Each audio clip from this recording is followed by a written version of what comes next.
Söpf verändert. Brot ist Hellborn. Quatsch, das meine ich nicht. Sieht ihr nicht mehr arbeiten seid. Eine richtige Hustfrau ist das wohl.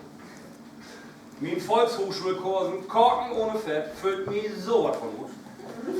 Hier, probiert mal. Wenn ihr das essen habt, wird ihr nichts anderes mehr.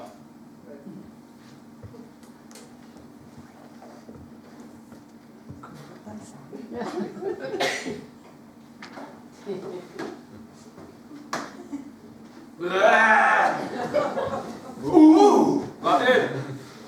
Ach, herrje. Ah, ist wieder. Der hat sich mit den Gritsche und Brot wehtun können. Das muss nicht bei dem Training. Aber ey, weißt du, wo Sturdes und Rasengrün in der Kledosche ist? Hey, wo du den Stutzen mal wieder so richtig Picobello haben, gibst du ein Hauptwaschen mit die 60 Grad mal weg in Backpulver mit dort hoch. Nur mal so als Tipp. Sag mal, hätte eben schon so gemacht? Nee. Ja.